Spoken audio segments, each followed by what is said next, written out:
Mario Vargas Llosa, écrivain péruvien que j'admire beaucoup, que j'ai toujours plaisir à recevoir à Apostrophe. Votre dernier roman est un érotique, il s'intitule Éloge de la marâtre et paraît aux éditions Gallimard, dans une traduction d'espagnol d'Albert Bensoussan. Alors, on a beaucoup parlé de vous, Mario Vargas Llosa, depuis plusieurs mois, mais dans la rubrique des journaux de la politique étrangère. En effet, vous étiez candidat à la présidence du Pérou. Le deuxième tour du scrutin a eu lieu dimanche dernier. Vous avez été longtemps favori.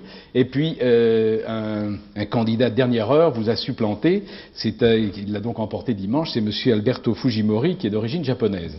Alors, d'abord, merci d'être là ce soir, parce que vous m'avez fait dire que, élu président ou pas, vous seriez ce soir à Apostrophe, ce qui est quand même formidable. Ma première question, c'est 5 jours après cette élection, quel est votre état d'esprit? Ça va. J'ai survécu à l'expérience. Je me dis que les électeurs péruviens ne se sont résignés pas que j'abandonne la littérature, et que pour ça ils ont choisi mon adversaire. Oui.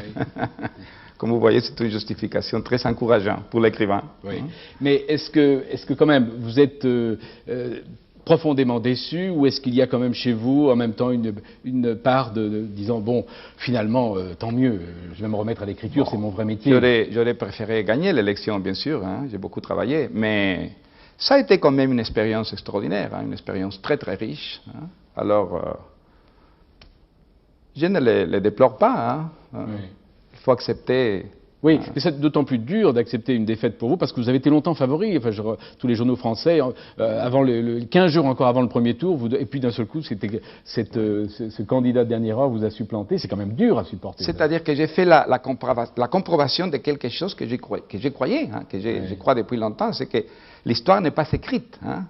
Alors on disait que j'étais favori, mais il y a toujours des événements extraordinaires, et tout ça a changé rapidement à la fin du premier tour. Oui, mais enfin, quand même, vous êtes dans un pays on sait qui ne va pas très bien. Vous étiez quand même, vous risquiez de mourir d'une minute à l'autre, quand même, sous les balles de ces terroristes du Sentier Lumineux. C'est quand même terrible d'accéder au poste du président. Vous risquiez quand même votre vie à tout moment.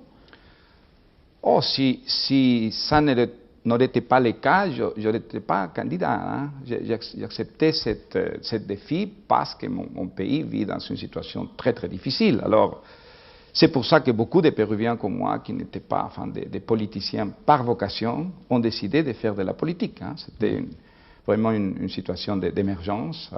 Et pour moi, peut-être les meilleurs souvenirs de cette expérience, c'est le nombre de Péruviens comme moi qui ont montré pendant cette campagne une générosité extraordinaire, et même de l'héroïsme. Oui. Même de l'héroïsme. Oui. Mais un intellectuel pour vous qui se lance dans une bataille politique et qui a l'ambition de devenir le président de son pays, il sait qu'il va se salir les mains. C'est difficile à accepter quand même pour l'intellectuel. C'est difficile à accepter, oui. Oui, parce que la politique est très différente quand on la voit des livres, de la perspective des idées, des valeurs, est très différent quand vous y êtes submergé. Ça, c'est très différent. Et ce qui est difficile, c'est de se souvenir pendant une campagne électorale, surtout dans un pays avec le problème du Pérou, que vous êtes dans la politique parce que vous défendez certaines idées ou certaines valeurs. C'est très difficile de se souvenir tout le temps ça, parce que vous êtes entraîné petit à petit à faire des choses que vous n'aimez pas.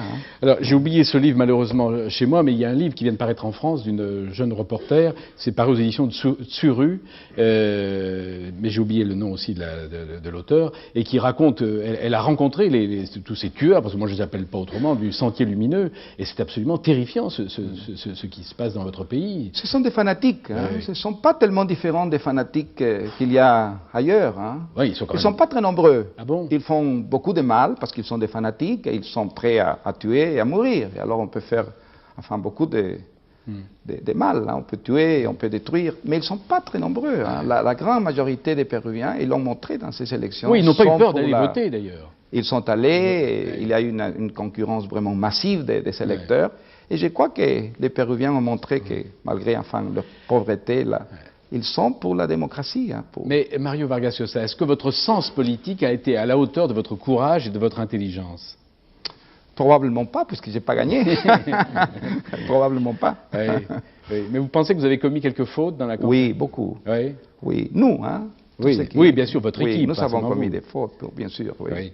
Est-ce qu'il y a eu dans l'élection de M. Fujimori, est-ce qu'il y a eu un vote anti-blanc contre vous? Malheureusement, je crois que c'est un des facteurs qui a joué. Hein. C'est la première fois que dans une campagne électorale au Pérou, il y a eu ce facteur, disons, ethnique et aussi religieux. Ouais. Hein. C'est la première fois que... Ce qui est un grand dommage quoi, pour le Pérou, parce que nous sommes un pays pluriracial, pluriculturel, et jamais on s'était divisé sur ces lignes-là. Mais j'ai l'espérance que maintenant tout ça va se dissoudre petit à petit. Hein. Ça a été utilisé pendant la campagne et je crois que c'est très mauvais pour le Pérou. Hein. Est-ce qu'il y a aussi contre vous un vote anti-intellectuel? C'est-à-dire un intellectuel comme vous, cosmopolite, qui parle plusieurs langues, qui est reçu et fêté à Paris, à Londres, à Madrid, à New York? Je ne sais pas si anti-intellectuel. Je crois qu'il y a eu...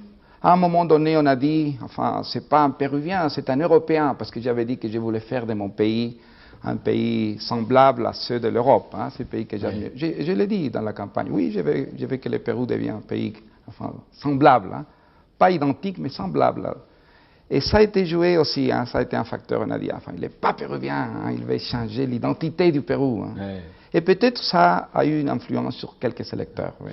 Alors, si vous aviez été élu, je vous aurais donc reçu aujourd'hui comme président du Pérou, et j'aurais pu dire que vous étiez le premier président d'un État au monde à avoir écrit et publié un livre érotique.